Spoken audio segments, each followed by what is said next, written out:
Dear viewers, আসসালামু আলাইকুম। আমার চ্যানেল আপনাদেরকে স্বাগতম।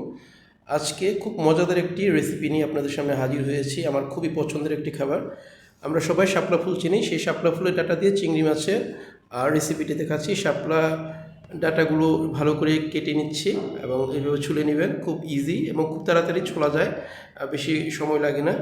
এরপর আমরা ছোট ছোট করে, বেশি বড় করে কাটবো না, ছোট ছোট করে কেটে নেব। কেটে নেওয়ার পরে আমরা সুন্দর করে ধুয়ে নেব এবং অনেক পানি দিয়ে ভালো করে ধুয়ে নেব যেন কোনো ময়লা না থাকে।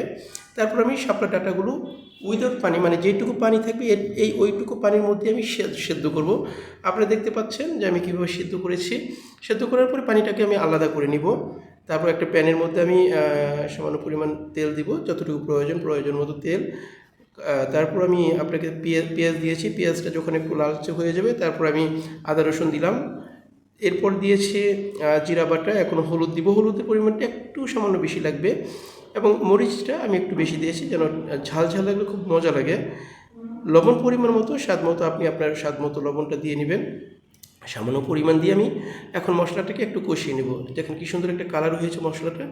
এরপর আমি বিলের যে চিংড়িটা, অনেক অনেক সুস্বাদু বিলের চিংড়িটা আমি দিয়ে দিয়েছি। দেখেন একটা কালারটা ডিফারেন্ট হয়ে গিয়েছে, লালচে কালার। তারপর চিংড়িটা যখন মোটামুটি রান্না হয়েছে, এরপর আমি সেই যে ডাটাগুলো, সেদ্ধ করা ডাটাগুলো আমি এখন দিয়ে দিয়েছি।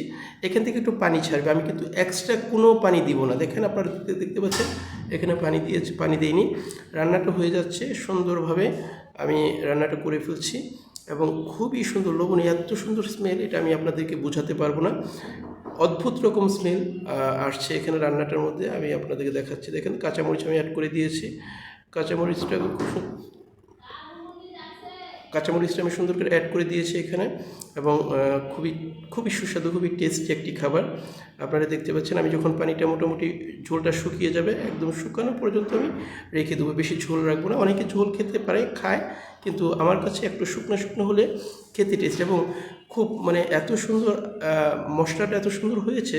চিংড়ি মাছের পরিমাণটা একটু বেশি দিলে এটা টেস্টটা আরও বেশি লাগে। আমি আলাদা একটা ডিশের মধ্যে আমি সার্ভ করে নিচ্ছি। দেখেন কী সুন্দর লাগছে দেখতে, লোভনীয়।